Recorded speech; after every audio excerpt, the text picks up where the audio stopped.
salaamaaleykum wa rahmatullah rajo suñu kër FM ñu ngi leen di nuyu di leen ziyaar di leen jox seen yëguwaay bu baax di nuyu kilifa diine yi di nuyu kilifa aada yi di nuyu suñu auditeurs yeeg suñu auditrices yi ñu ngi ziyaar ñëpp di ñaanal ñëpp jàmm xanaa di dellu si waat rek di def comme ni ñu koy defee muy ëttu néegu sëy yi macha allah ni ñu koy defee chaque dimanche waxtaane kër yi waxtaane mbedd bi waxtaane njaboot gi waxtaane famille bi macha allah waxtaane lépp tey nag seen ëttu néegu sëy yi wujje lay indi wujje la ñuy indi rek ñu daal di koy teg ci table bi daal di koy waxtaane wujje ak lu muy jur lépp tey daal loolu la ñuy indi ci plateau bi daal di koy bëgg a waxtaane rek maa ngi toog ak nag sëñ Mamadou Ndaw sama góor comme d'habitude rek macha allah daal di taaral plateau bi bay bëgg a dee jàkkaarloog aussi suñu yaay suñu xarit suñu référence muy soxna Maymuna maa ngi koy ziyaar bu baax di ko nuyu di ko jox seen yëguwaay bu baax a baax a baax kon nag seen émission ngi noonu muy ëttu néegu sëy yi tey nag ñu bëgg a waxtaane wujje ak lu muy jur lépp tey nag loolu la ñuy teg ci table bi daal di koy waxtaane kon ma bàyyi sëñ Mamadou Ndaw mu daal di nuyoo. waa asalaamualeykum wa rahmatullah yéen waa ëttu néegu sëy bi maa ngi leen di nuyu bu baax a baax a baax en collaboration avec Cap Natangué Sénégal dirigé par le président Abdoulaye Fall ñi ngi am mbégte ak bànneex fu ñu mënti toll di leen sant di leen gërëm di leen baalu àq di leen baal àq di am kontaan toujours rek di ñëw di toog ci ëtt bi ànd ak suñu jigéen bu baax soxna jooja ñu koy ziyaare bu baax di nuyu aussi sama collaboratrice bi soxna Maymuna borom Italie waaw macha allah moom it ku baax a baax soxna su baax di ñaan rek boo lépp luñ fi nar a waxtaane tey rek yàlla na ko suñ borom leeral ba ku ci mënta dégg rek ku ko dégg rek mën ci di jariñu di nuyu aussi suñu auditeurs yi ak suñu auditrices yi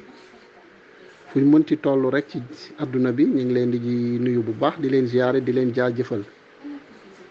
sëñ Mamadou Ndaw ñu ngi lay fay nuyoo bu baax di la ziyaar di am kontaante si dalal bi ñu la dalal si suñu Kër FM feggu seeg ak Cap Sénégal Natangué xanaa damay jàkkaarloo waat rek suñu yaay suñu référence mu yaay Maymuna bu ko defee mu daal di dugg nuyoo. asalaamaaleykum wa rahmatullah soxna jooju maa ngi lay nuyu di la ziyaar bu baax a baax di la jox sa yéeguwaay di am mbégte mu rëy tey bi ma dellu si waat sa plateau bi di nuyu sëñ Mamadou suñu góor macha allah waaw loolu moom tamit ñu koy nuyu di ko ziyaara di nuyu waa Cap Sénégal Natangué di nuyu waa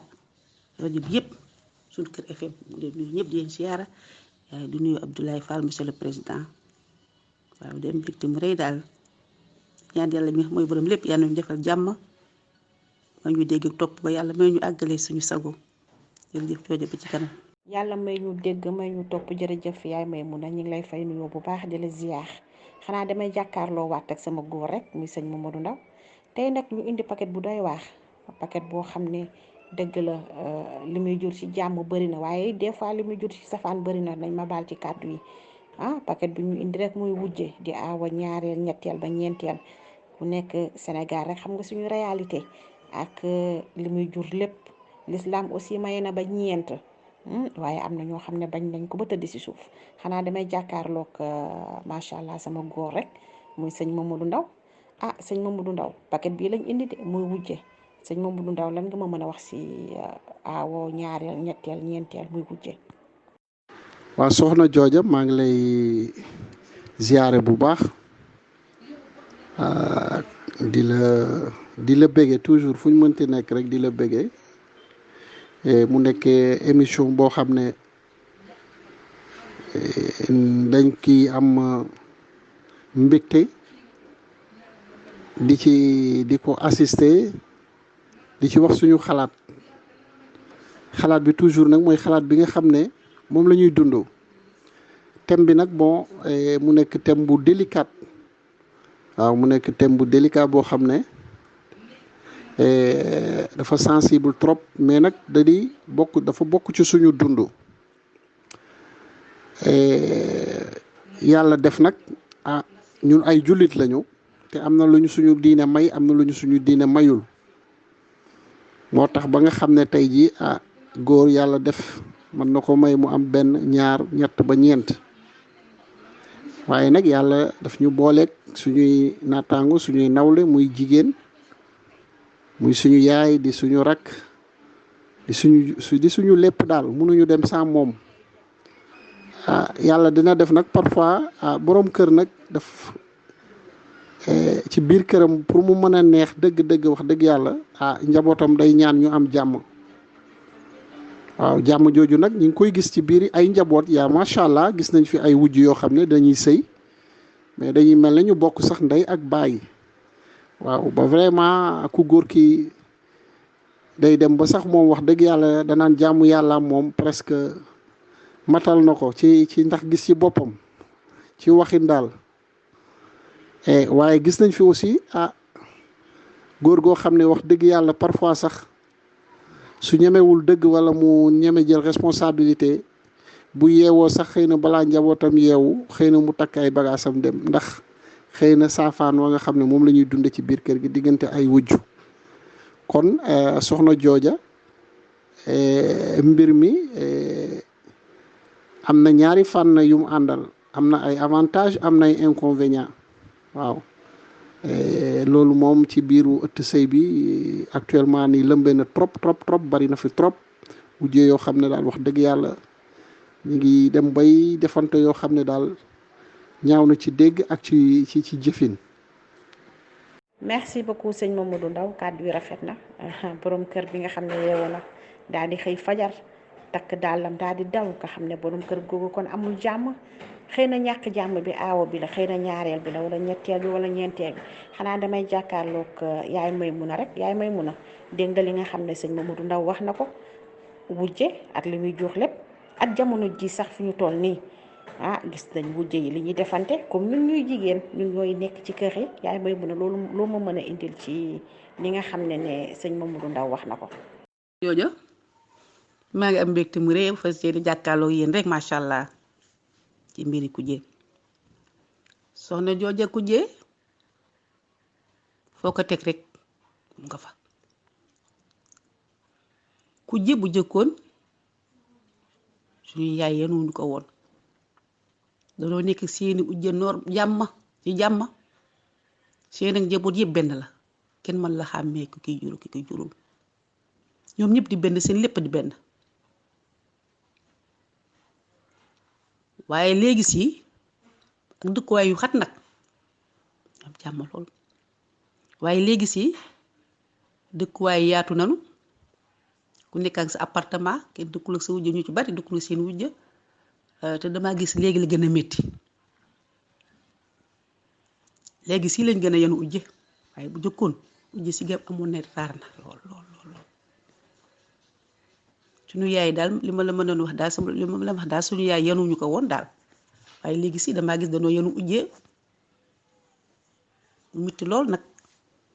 te kujje képp ko yenu rek yaa ngi solo sa borom kër, te dana war a doppal borom kër yi nag, dina war a may jàmm borom kër yi. waaye yenu kujje sono sa borom kër la, sono sa njaboot. waaw kujje daal li ma ci mën a wax daal na rafet rek, bu rafetee daal lépp rafet,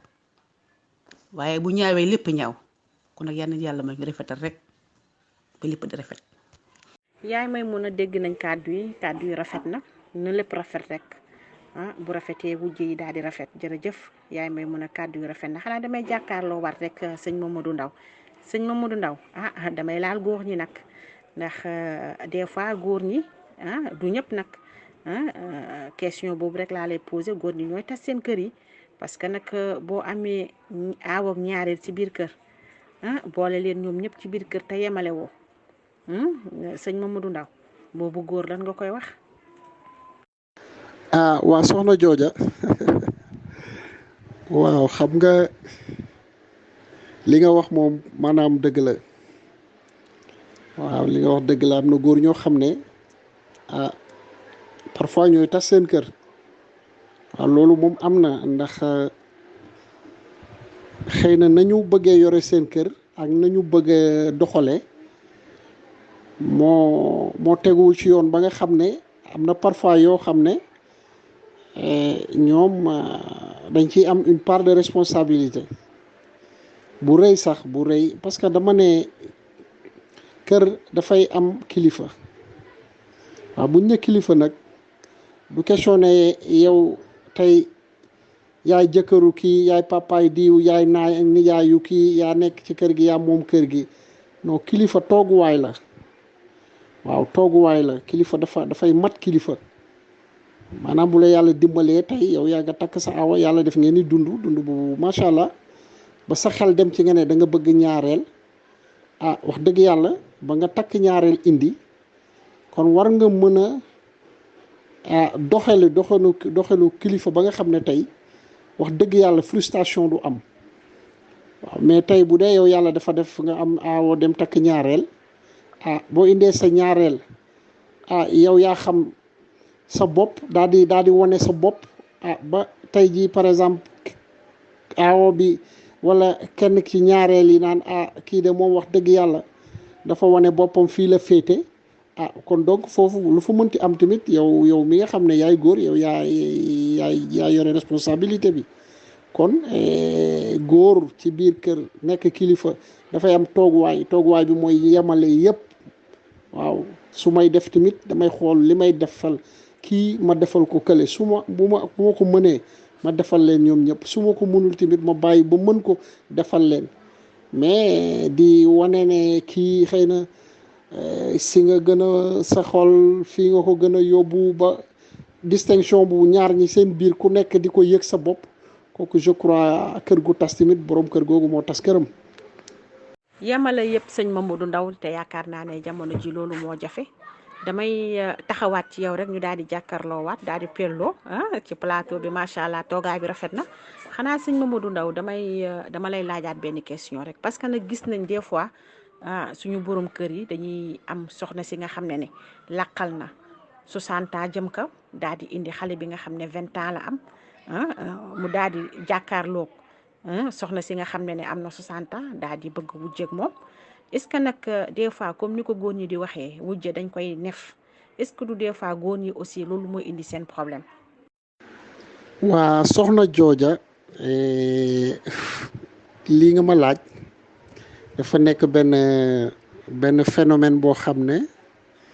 actuellement nii est très répandu fii ci au Sénégal waaw ndax gis nañ léegi la majeure partie bon góor ñi da ngay gis ko comme ni nga ko waxee dem ba am 60 ans dem di marier une fille de 20 ans wala 25 ans âge boo xam ne par rapport ak moom ak âge am y a une grande différence bon toujours rek xam nga loo gis rek aussi day am ñaari wàll du benn wàll bi rek day am ñaari wàll ndax àdduna yàlla moo ko bindee noonu ñëpp yemuñu yàlla moo ñu bind mais ñun ñëpp yemuñu gis nañ fi koo xam ne am na 60 ans dem marier une fille de 25 ans wala 20 ans indi ko ci kër gi fekk fa aawam mu am presque même âge yu jëkkëram wax dëgg yàlla mu am assise bu baax mu ñëw ci kër gi am un bon comportement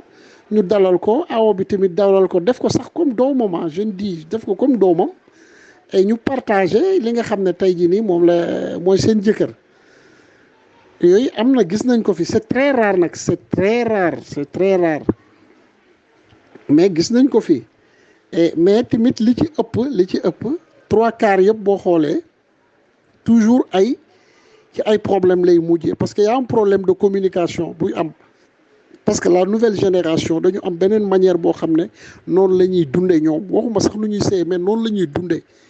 même bu ñu nekkee ñoom rek ak seen jëkkër y a une génération boo xam ne dañu am beneen mentalité boo xam ne c'est très différent par rapport ak suñu yaay yi suñu papa yi nuñ doon dundee bon donc day am conflit entre aawo bi ak wujj bi parce que dañuy wax ne la nouvelle génération ñoom sont beaucoup plus c'est la modernisation encore ba nga xam ne tey ñoom pour ñu mën a xool suñu yaay yi niñ doon sëy ñu ñëw toog sëy ko et kooku je crois que société bi ñu ngi koy dund avec beaucoup de problèmes. Bon man je vois aussi beneen problème mooy tey góor man je crois que il faut mu am benn cohérence et puis loolu toujours góor ñi ñi ngi koy def. Bon je dis en général ñun góor ñi man dama ciy boole sam bopp. Donc parfois il faut bu ñuy dem bay takk il faut bu ñu demee ba ñuy takk bon il faut ñu xool parce que y a un problème. L'âge dafay jouer dans les mariages. On dit mais dafay jouer qu'on le reconnaît pas, l'âge dafay jouer dans les mariages parce que tu ne peux pas avoir 60 ans dem gis une fille de 20 ans nga ñëw marié nga dem marié ko. Ok,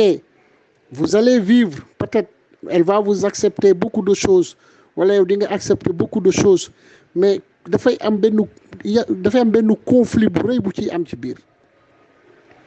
Et puis loolu bala ngeen ko mën a gis on file 5 ans après wala 4 ans 5 ans ci kanam après, tu vois. Donc su dee la fille elle amul yenn préparation yu mag yi, mais dafay feeñ, l'âge daf ciy jouer qu'on le reconnaît ou qu'on le reconnaît pas, daf ciy jouer. Il y a peu de mariages yoo xam ne ay âge de 65 ans wala 60 ans avec une fille de 20 ans yoo xam ne dinañ ko dund sans problème. Ay cas exceptionnels la yu ñuy compter, mais actuellement nii daal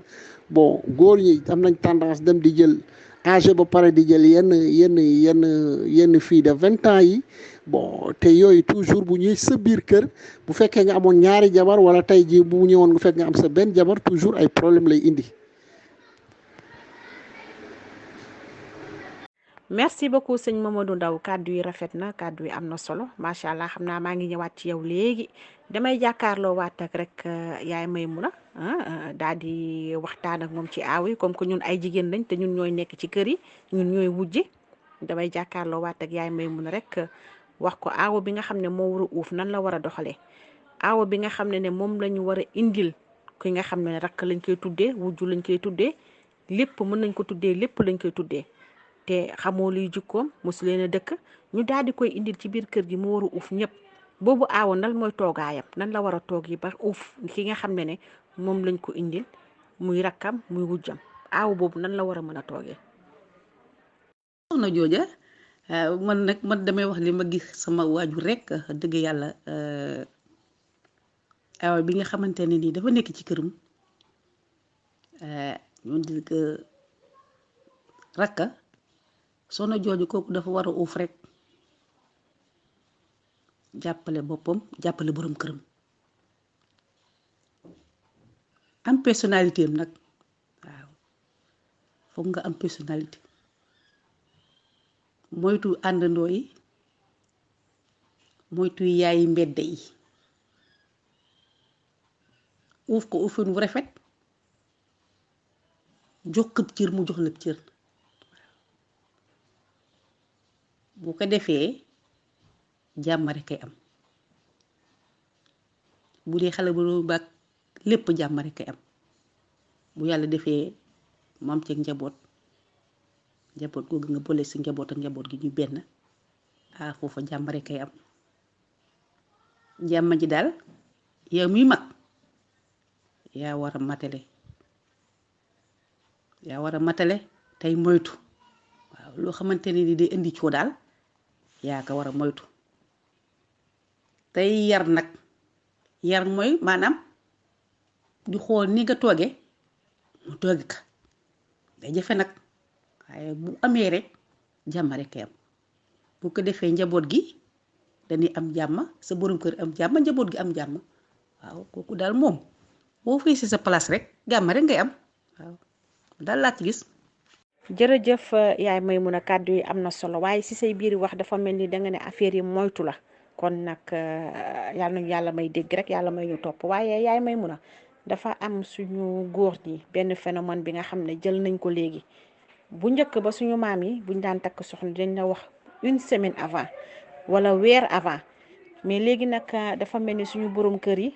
ak suñu mag yeeg suñu càmmiñ yi bu ñuy takk jabar seeni soxna bi nekk ci biir kër gi ci guddi gi la koy yëg, wala ñu bàyyi sax ba ñu may leen soxna ba pare ñu daal di yónnee ne dañ ma doon may soxna tey phénomène boobu noo ko gisee yaay Maymuna ndax loolu mooy indi problème yi wala loolu ñàkk respecté sa soxna la wala ragal la wala lan la. soxna jooja kooku moom wax dëgg yàlla rafetlu ma ko te bokkul ci wane kilifa li sëñ Modou Ndaw wax sànq rek kilifa day mat kilifa boo demee bay ut ñaareel ki nga xamante ne moo la muñal démb muy métti di ànd ak yow di daanoo ko jóg ba suñu borom def ba nga mën di uti kaneen kooka toog la moom avant yoo di toog ak moom waxtaan ak moom bëggal ko yëkkati teraanga teg ci lu xam nekk nag lii mooy am laa mooy am gor su ne gor la waaye boobu jooja façon boobu bu yëngal àddina bi bu tas àddina bi ndax gisuma benn jigéen bu ko mën a muñ nag man ñang dunduma ko man aw ma wujje moom wax dëgg yàlla waaw maa ngi ci 48 ans de ménage waaye aw ma wujje waaye macha allah waaye nag ku ko mën a def ku ne jigéen juñ ko mën a def ku ne danga gis sa bopp waaw moo waral tey nga am ujje ñu mer ñi dem fii ñi riifa lu indi problème yu bari góor yi ci lañu bokk nag soxna jooja neexute muñ nag néewul muñ nga jékki-jékki ñu ne tël na la ujjaa ngi ujji kenn bëggu ko gisuma jigéen ju ne bëgg naa ujj man manuma kaa nangu man naa am boobu waaye xam naa ne bariwuñu de xanaa da nga mastaa rek waaye bëgg jafe na de jooje ma ne góor ñi tamit ñu ngi ciy joué yow sëñ Mamadou Ndaw wax rek baat dafa baax ci kër kilifa day mat kilifa boo demee bay takk soxna di nëbb sa soxna sa baat des na waaw jigéen dañ koy jox gëddëm jox la sa gëdd mu mën a neex waaw kooku kat ki nga takk indi ka tey boo liggéey doo ko defee noonu tamit mooy indi coole rek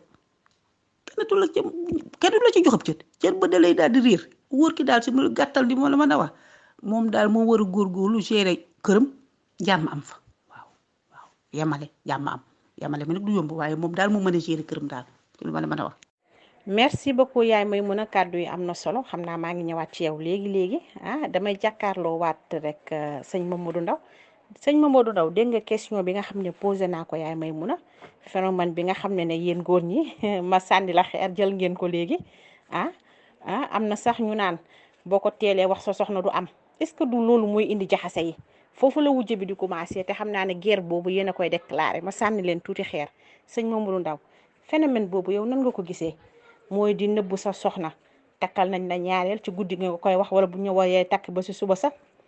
ci ngay yónni ne dañ ma doon may soxna tey. waaw soxna jooja waaw loolu tamit phénomène la boo xam ne vraiment mi ngi ci suñ biir société bi te ñu ko fiy gis guddi ak bëccëg sama classe gi wala sama moroomu góor yi ñu di ko doxale mu nekk loo xam ne tamit rek la may wax rek problème de responsabilité rek parce que mentalité yi aussi parfois bokkuñu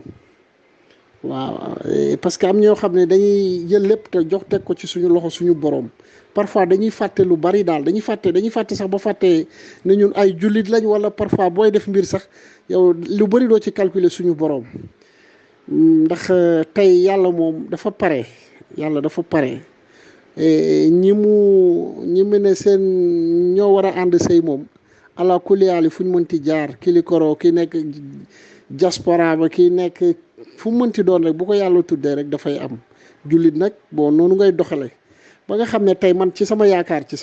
je parle bon en ce qui me concerne man sama bopp ni nga amee fulla ak fayda ba dem taxaw takk sa aawo bu la yàlla dimbalee ba nga am taxawaay ba nga mën ko ne boo noonu nga war a mën a taxawee pour takk ñaareel aaw bi nag dafay sa nawle yow it parfois moomatoo sa bopp 100% ba am na loo xam ne tey boo ko bëggee def sa nawle la ba ci sa doom bi nga sukk jur sax tey jii sa nawle la ba nga xam ne tey bu dee da ngaa bëgg takk ñaareel ci biir kër gi sax am na noo war a mën a toogee ak sax waxtaan ak sa famille question de responsabilité la du tee la nga bëgg a def di nga ko def waaw ñu naan nag ay tey sa ku góor ki kat day nëbbatu dem na takk ñaareel parce que aaw bi bu heure bu ko yegee la mu bëgg du sotti kooku dafa fekk yow gëmoo yàlla nit bu gëmee yàlla li yàlla wax rek mooy mën a nekk li yàlla mu waxul mënta nekk question de responsabilité te jabar nawla la te loolu lépp dafa am lu koy waral nag avant parce que sa jabar di nga am ak moom un comportement boo xam ne ba yow tey boo gisee koo bëgg a takk ñaareel moom boo ñëwee wax ko du ko bett jigéen tamit dañ koy tàggat dañ koy préparer ci lu bari mooy sa doom tamit kon il faut aussi góor ñi ñuy bañ a daw responsabilité bi parce que imagine toi yow ngay nëbb sa jabar da ngay takk ñaareel nga dem takk ñaareel yow nan nga bëggee tey kooku ñëw sëyi si biir kër gi ba pare nga bëgg kooku sa aawa may ko jàmm parfois imagine loolu yow yaa ngi nëbb sa aawa da ngay takk ñaareel déjà yow en tant que borom kër yaa ngi commencé déjà créer ay problèmes yoo xam ne ci yow lay jógee donc nañu xoolaat tooguwaay yi nañ ko xoolaat kilifa dafay mat kilifa ba mu mat sëkk ci biir këram am na yoo xam ne boo ko décidé da nga ciy waxtaan ak sa njaboot du tee tamit la nga bëgg a def di nga ko def mais ñoom it ay nawle lañ pour éviter yu bari waaw aaw bi nag yàlla mën na def tamit mu jox la koo xam ne boroom xel la mu am tooguwaay am na yoo xam ne boo ci bu la gisee nga nekk sax moo naan la yow lii ngay nekk nii te nga koo jël nga teg ko fali te nga def nii ak nii ak nii am na jigéen ñu am tooguwaay boobu mais daal man je préfère toujours dire que ku góor ki yàlla daf ko jox benn cër boo xam ne mooy kilifa boo nekkee kilifa nag da ngay dox yëfu kilifa booy def di def yëfu kilifa am na yenn yoo xam ne moomu ko ci biir këram parfois ñi ngi accuser jigéen ñi mais ñun góor ñi am nañ ci lu bari benn part de responsabilité bu bari parfois nag dinaa wax ñu ne ma yow il paraît que yow jigéen ñi sax nga gën a faral mais parce que ñun jigéen ñi dañ leen war a tane dañ leen a war a teete dañ leen a war a teg ci yoon góor mën nga dem ba am ñeenti jabar mais mi ngi nekk ci rek sa na ngay doxale benn frustration du am gis nañ ko fi dañoo judd ñun ñëpp ci ay famille yu mag lañ juddoo gis nañ suñu waajur yi ni ñu doon gérer kër gi dañ koo dund malgré que y a des problèmes internes mais le vieux il était toujours là à gérer les situations doo gis mukk mu jeng benn yoon ñu ba ku nekk di sentir ne kii la gën a bëgg wala kii la gën a bëgg donc il faut ñu indiwaat aussi le sens d'être un bon responsable voilà soxna jooja je crois que ne loolu mooy li ma ci bëggoon yokkaat rek daal incha allah. macha allah sëñ Mamadou Ndaw kàddu yi am na solo comme ni nga ko waxee rek yaakaar naa ne góor ñi war nañ jël seen responsabilité bu baax parce que nag phénomène bi yaakaar naa ne day yëngal kër yi kër yu bari loolu moo ko yëngal ndax nëbbatu sa aawo mën na jur lu bëree bëri xanaa damay jàkkaarloo waat rek yaay Maymuna wax ko aussi benn phénomène bi nga xam ne ñaareel yi nga xam ne ñooy ñëw fekk si aawo yi ñu koy def parce que nag yaakaar naa ne boo ñëwee fekk si aawo bëgg a dijjiti aawo teg fële daal di toog yaay Maymuna phénomène boobu bëri na ci dëkk bi de nan nga gisee phénomène boobu mooy ñaareel yi nga xam ne dañoo ñëw rek ne dañuy dijjiti aawo bi par force ñëw fekk aawo bu seddu guy daal di ñëw indil aawo problème yëngal këram yëngal famem daal di koy dijjiti teg ko fële. soxna jooja boobu moom rafetul boobu moom wax dëgg yàlla rafetul ab ñaareel bu ñëwee day respecté aawam jox ko cër jox ko gëddëm waaw bu ko defee njaboot gi bu ci amee njaboot gi respecté njaboot ak aaw bi ñoom ñëpp ñu nekk benn waaye lii gën a yëngal tamit àddina bi loolu ci mu ngi ci ñoo fekk sa aawa nekk ci jàmm ak borom këram ak njabootam tubaar fakal macha allah yow nga jóge fële dim ñaareel ñëw rek ne naa buddi bu jóge fi te nag soxna jooju liñ ci xamul guy neexule di jiti de guy neexule di jiti mooy tax mu mitti lool nag waaw mooy tax mu mitti lool dalay bëgg jaral lu nekk ndeysaan te fekk matu ko yow nii xalal rek am sa borom kër may ko jàmm neexal sa aawa may ko jàmm waaw bu ko defee saw nekkin rafet waaye boo ñëwee dinaa dijjiti foofu da ngay ñaawal rek te day ñaaw rek li ma waxoon sànq rek boo rafetalee rek mu rafet waaye boo ñaawalee rek mu ñaaw kooku moom wax dëgg yàlla képp koo xamante ne nii yaa ngi koy def di jigéen war nga kaa moytu ndax bokkul nag ci gëm yàlla bokku ci jaamu yàlla fekk sa aawa toog ci jàmm ak njabootam ak borom këram nga ñëw dinaa ko dijjiti kooku bokku ci jaamu yàlla moom daal bi ma am mbégte mooy bi ngay ñëw rek banaase ko jàmm banaase la jàmm waaw mooy tax nekk ma neex njaboot gi nekk si jàmm waaye ñëw rek na naa dijjiti guy gi guy neexule dijjiti moo tax muy métti nag sonn jooja guy boo ko bëggee dijjiti day métti lool sax moo tax ba na ragal ka nag dama ko ragal ndax jamono yi léegi bi nag aw ma ko waaye waxuma ci dara. lu dul jàmm ko gën yaay may mun a jërëjëf kàddu yi am na solo xanaa damay jàkkaarloowaat rek suñu càmmiñ muy sëñ Mamadou Ndaw xanaa ma amaat benn question bu ma la laaj rek mooy bu njëkk ba dañu gisoon suñu yaay yi suñu papa yi sax laay wax suñu papa yi dañ daan jël aawo ñaareel ñetteel ba ñeenteel daal di boole ñëpp ci benn kër bu ko defee lépp daal di rafet mais nag dañu gis jamono ji suñu góor ñi ñemeetuñu loolu lan mooy problème bi. waa soxna jooja waaw loolu question boobu vraiment am na solo trop lan mooy problème bi parce que suñu waajur yi comme ni nga ko waxee dañ daan am benn jabar ñaari jabar ñetti jabar ba ñeenti jabar te wax dëgg yàlla dañ ko daan teg ci yoon ba jabar yi macha allah daan nañ dund te lépp day nekk ci ay loxoom tegu ci ay loxoom muy contrôler soxna jooja gis nga àdduna bi dafa dox waaw àdduna bi dafa dox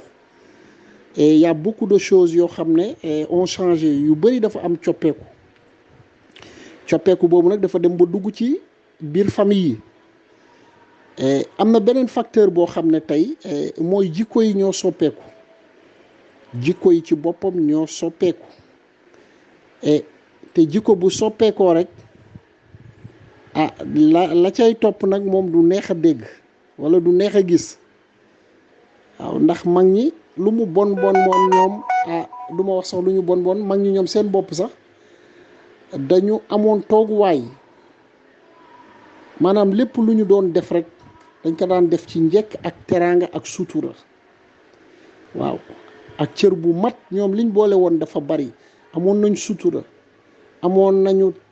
dinañ demal njekk ak teraanga dinañ la teg ci yoon dinañ la xelal dinañ la tete dinañ la muñal yàlla daf leen a mayoon ay qualité yu bari yoo xam ne tey ji borom kër bu ko mësoon am rek di nga mën a dem waaw il faut nga mën a muñal sa njaboot il faut nga mën a xam kañ nga war a wax ak kañ nga warata wax waaw il faut nga bëri sutura il faut nga mën di maslaa il faut aussi nga nekk un exemple waaw ba nga xam ne bu ñuy wax dañ la ciy boole yooyu yëpp nag nekkoon ay jikko yoo xam ne tey jii boo xoolee jikko yooyu nag ñoo commencé disparaître ci góor ci borom kër en général kon donc kon changement dafay am parce que la woon nekkatu fi kon donc li ñuy jëf tamit day am changement waaw jikko yi ñu war a defaraat mag ñi toujours ñu ngi koy wax rek nañ defaraat jikko yi parce que tant que jikko yi defaruñ ko rek dañuy perdre les valeurs te bu ñu perdre les valeurs rek ci ñi ngi dugg ci phase bi ñi ngi ciy dugg léegi imagine toi tey jii nii les jeunes bu ñu mariés ils préfèrent aller vivre avec leur femme jël seen appartement parce qu'ils veulent vivre en paix parce que famille bi coow li dafa bari wala du nekk ci jàmm ce qui veut dire que donc jikko yi changé na te bu ñu defarawaatul toogaay bi ñu ngi koy wax mag ñaa ngi koy rap nañ leen defaraat jikko yi nañ leen def dañuy dem rek toujours dans le vide dañuy daw ba sonn mais ci liñ fa ñuy jëm tamit duñ fa gis suñu bopp kon je crois que ne tey jii daal lépp problème mu jikko yi la daal waaw mag ñi mënoon nañoo muñ dañ daan sacrifier seen bopp ngir leur famille pour porter la famille ci kanam doon leen sàng sutura doon leen jàppale doon leen dimbale doon leen tete léegi nag loolu moo fi xaw a manqué nag soxna jooja loolu moo fi xaw a manqué. macha allah sëñ Mamadou Ndaw kàddu yi am na solo comme ni nga ko waxee rek nañ defaraat suñuy toogaay nañ defaraat suñuy toogaay bu baax a baax a baax a baax a baax jël suñu mag yu njëkk ya nag def leen royukaay bañ a def royukaay nasaraan si yaakaar naa ne loolu moo ñu xaw a lor tuuti parce que boo luwee sa appartement jël aawa dugal fa luweewaat appartement jël ñaareel ba dugal fa xam naa ne balaa kenn di sonn yow yaa njëkk a sonn kon loolu nañ ci bàyyi xel bu baax a baax a baax xanaa damay jàkkaarloo waat rek at yaay Maymuna mu wax dernier mot am ñu daal di ñëw tëj. bu kenn fàtte ñu ngi fii si suñu kër FM feggu si ak Cap Sénégal naataange suñu kër FM nag mën nga daal di télécharger rajo bi da ngay daal di dugg Play Store rek boo duggee Play Store bindu suñu kër FM mu bind la télécharger nga télécharger rajo bi bu ko defee bépp émission buy daw Cap Sénégal naataange rek da nga koy am foofu direct. YouTube bi aussi bu ko kenn fàtte boo duggee YouTube bés suñu kër FM bépp émission aussi buy daw fii si Cap Sénégal naataange da nga koy am foofu suñu kër FM nga def say commentaire daal di aimer partager aussi buñ ko fàtte maximum de partage. soxna Jooja waaw ñu ngi am mbégte mu rëy wax dëgg yàlla di toogaat ci sa plateau bi di wax askan wi rek waaw ñu góorgóorlu ci njaboot gi waaw ndax dénkaan yàlla dafa foor waaw ndax dem ba sa doom màgg di la wan ginnaaw waaw dem uti logement ànd ak soxnaam deetu dégg ku ko wax deetu dégg ko yedd ndax ñaari sëy toujours day am problème wax dëgg yàlla ma ne ko sëy ñaari sëy toujours day am problème wax dëgg yàlla te mag dafa baax ci kër waaw mag baax na ci kër waaw problème bu am rek mag taxaw day daal di baax waaye boo solee sa waajur ndax bëgg lu def soxna day xaw a doy waar loolu tamit nañu koy moytu ndax xale yi ñu toog ci biir kër yi ak seeni waajur lu am solo la waaw maa ngi lay nuyu bu baax di am mbégte bu rëy di la ñaan yàlla yan na yàlla yokk sa jàmm defal la xéwal bu baree bari soxna Jooja waaw barke lépp nuyu sëñ Mamadou Ndaw moom tamit di ko siyaar bu baax a baax a baax a baax di siyaar ñëpp di am mbégte mu rëy di nuyu nag sama sang bi mënuma wax ba pare te nuyu ma ko sama sang bi papa Abib Fall maa ngi koy nuyu bu baax Mali Fatim Ndione Ndiaye di ko bégee di bëgg ñëpp nag di am mbégte mu rëy rëy di ñaanal ñëpp jàmm yan na yàlla def fépp jàmm wàcc fi jàmm ba li ñu bëgg ci société bi suñu borom defal ñu ko ci njaboot gi jërëjëf Jooja jërëjëf kontaan. macha allah yaay Maymuna ñi ngi amoon kontaan te trop nag dalal la fii si suñu kër FM macha allah kàddu yi rafet na xanaa di ñaan yàlla rek yàlla may ñu dégg yàlla may ñu topp sëñ Mamadou Ndaw waaw xanaa waxtu bi nag daf ñoo xaw a xoj daf ñoo xaw a xoj tuuti xanaa ma bàyyi la rek nga wax sa dernier mot bu ko defee nga daal di tàggu. waa soxna Jooja yow dañ lay dañuy jaajëfal waa ëtt néegu sëy bi di jaajëfal aussi monsieur le président Abdoulaye Fall di profito ci occasion bi rek di ko jaale ndax xaritam ci ñaari fan yi wax dëgg yàlla am na ay tiis yu dal ci kawam yoo xam ne wax dëgg yàlla lu metti la ak yi nga xam ne kóllëre la woon xaritam aussi Bamba Ndiaye bi gaañu ancien ministre bi ak benn maamam bu génn àdduna di profito aussi di ko jaale di ñaan aussi ñi fi way dawlu yëpp yàlla na leen suñ borom xaare àjjana ci barke Seydina Mohamed waa toujours comme ni ma la ko waxee rek dañuy am mbégte toujours rek di ànd ak yow soxna Jooja ndax yow xol bu rafet nga yore yow it ku baax nga wax dëgg yàlla te lu rafet ngay wax lu rafet rek ci ngay dox kon ku ànd ak ñu mel noonu dafay neex waaw soxna Maymuna nag ñëw moom macha allah beneen dimension lay demee moom nit ku baax ku ci social rek lay dox lay yëngatu wax dëgg yàlla bi ñu commencé bokk plateau bi ba léegi wax dëgg yàlla dem nañ ba dugg ci xamante saafante ndax àdduna loolu rek la waaw nañu yéenante jàmm rek waaw ndax yàlla moom lim bind ci doomu aadama rek mooy mën a nekk waaw ku nekk sa wërsëg waaye lu ñu bokk rek buñ ko yéenantee rek macha allah suñ borom da koy barkel waa di ñaanal waa kër gi nag tamit wax dëgg yàlla mu ñu jóge dem ba wax dëgg yàlla lépp luñ ci séentu rek ak lépp luñ ci objectif yuñ ci bëgg rek yàlla na nekk suñu njiglaay te yàlla na ñu suñu borom defal di am mbégte ak kontaan di nuyu auditeurs yi ak auditrices yi di leen ñaanal ne leen nag xam naa soñuy bàyyi war rek ñaanal yàlla mayaat ñu ba ñu fekkee waat ko rek ba dimanche ak jàmm yàlla nañu yàlla defal jàmm ci barke Seydina Mohamed. merci beaucoup sëñ Mamadou Ndaw amoon kontaante trop si dalal leen fii si suñu kër FM feggu si at Cap Sénégal naataange soxna Maymuna macha allah am naa kontaante trop si dalal bi ma leen dalaloon fii waxtu bi nag moo ñu xaw a xoj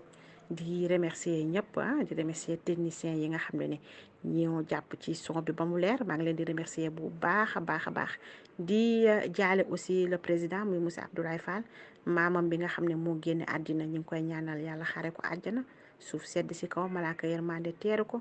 di jaale bépp membre bi nga xam ne rek am na lu génn ci yow si semaine bi parce que nag semaine bi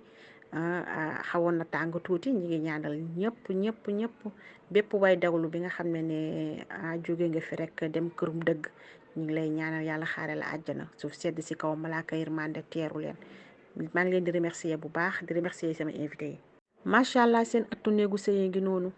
di xewe fii si suñu rajo FM